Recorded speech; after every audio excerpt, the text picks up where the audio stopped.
the time he was born, ever since he has been the age of his grandson, he has been working with the land.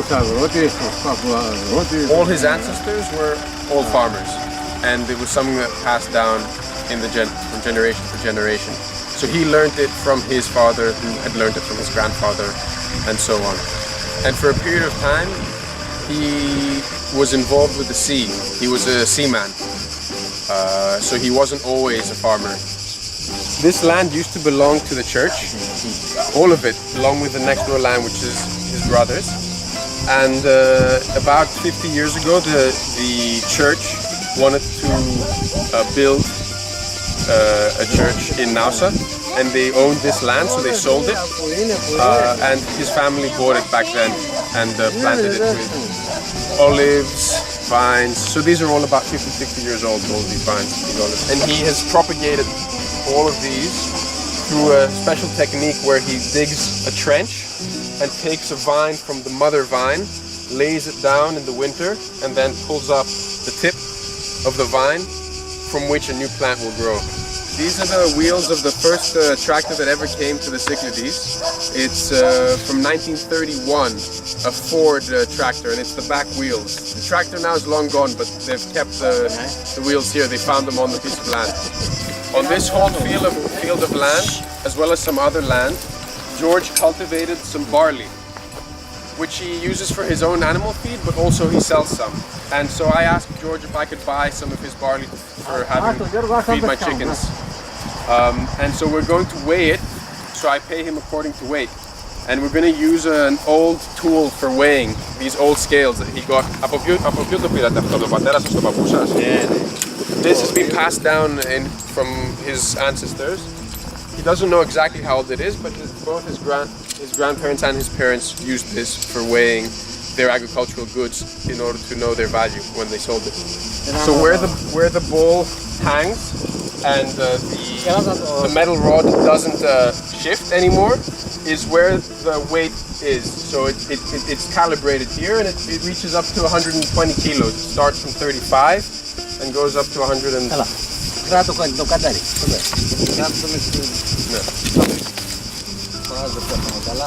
Ωραία, αφήστε το. Εκεί είναι. Ωραία. Τότε. Ναι. Δεν το πιάσες καλά.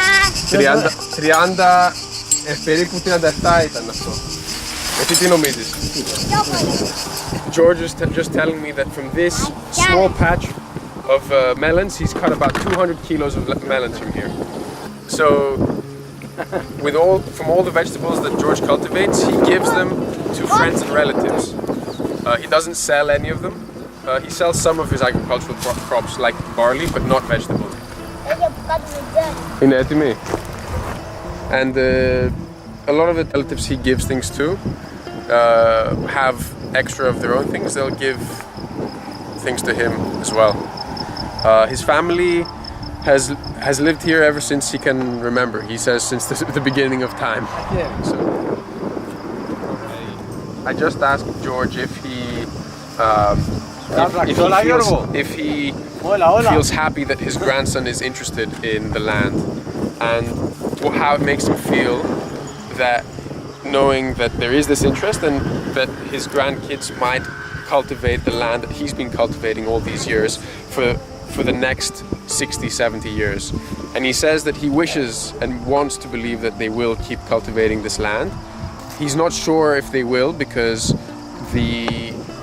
in the current society, the youngsters might try and find a different type of job, and they might leave the island, they might go to the city. He said that his older grandson was as interested as his younger grandson, and he's lost some of the interest now because he has a lot of studying, a lot of work to do. But he really wants to believe and hopes that at least one of them will be a steward of the land the same way that he has been and all his ancestors were.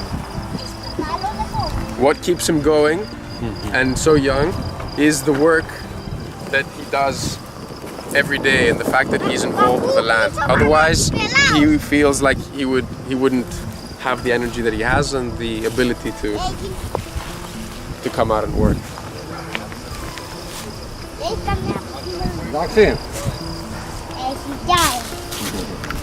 George feels very connected to the land that he has, and he was telling me a story about when a few years ago he was offered a huge sum of money by developers to buy a couple acres of land to build on it. And this is land that he grows barley on to feed his cow, that he then milks to get milk for his family and his grandkids. And he refused this offer, and he said to me a couple things. He said, what am I going to do with this money in the first place? I don't need it. And second of all, how will I feed my cow?